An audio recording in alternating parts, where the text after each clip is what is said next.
ناظرین، شعبان کے آخری ایام میں اللہ کے نبی نے ہمیں کن چیزوں سے منع کیا ہے، آج میں آپ کے سامنے اس بات کو بیان کروں گا۔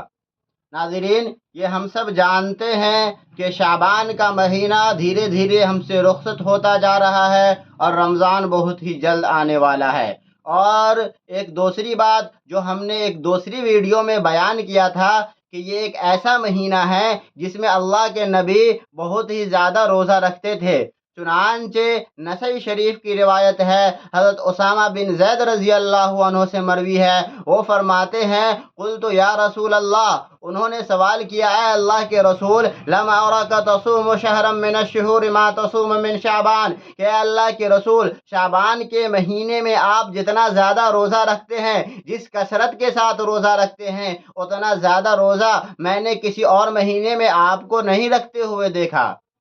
قال ذلك شهر يغفل الناس عنه بين رجب و رمضان، تو اللہ کے نبی نے جواب دیا کہ یہ رجب اور رمضان کے درمیان ایک ایسا مہینہ ہے لوگ جس سے غافل رہتے ہیں، لوگ جس کی اتنی زیادہ اہمیت نہیں دیتے ہیں۔ وَهُوَ ذَلِكَ شَهْرٌ تُرْفَعُ فِيهِ الْأَعْمَالُ إِلَىٰ رَبِّ الْعَالَمِينَ، جبکہ یہ ایک ایسا مہینہ ہے جس مہینے کے اندر اللہ رب العالمین کے سامنے بندوں کے اعمال کو پیش کیا جاتا ہے۔ فَأَحَبُّ أَن يُرْفَعَ عَمَلِي وَأَنَا صَائِمٌ، لہذا میں اس بات کو پسند کرتا ہوں کہ میرا اعمال اللہ رب العالمین کے سامنے اس حالت میں پیش ہو کہ اس وقت میں روزہ دار رہوں،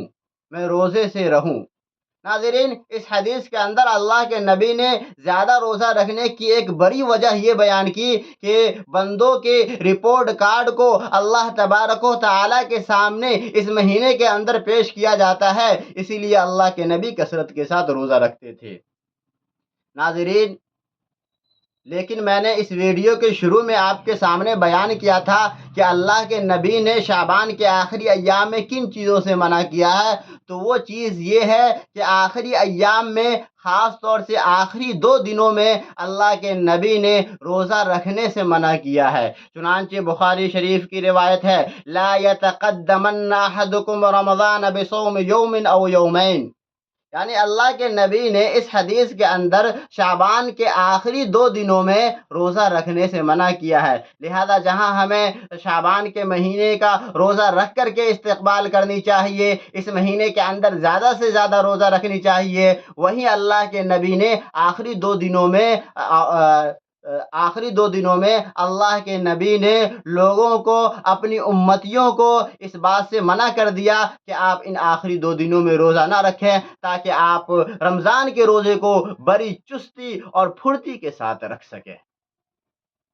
ناظرین، میں ساتھ ہی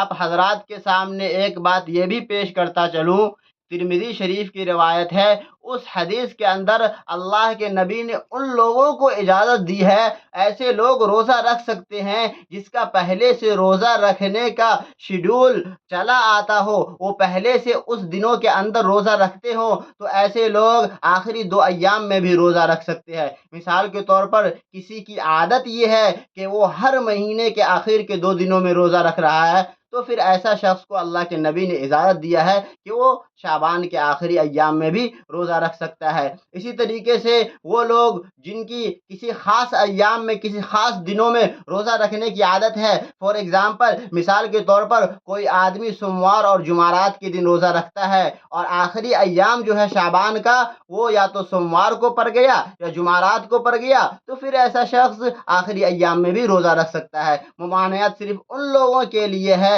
جن کی یہ عادت نہ ہو، تاکہ وہ لوگ رمضان کے روزے کو چستی اور پھرتی کے ساتھ رکھ سکے۔ انہی چند باتوں پر میں اپنی بات ختم کرتا ہوں۔ وآخر دعوانا ان الحمد للہ رب العالمین۔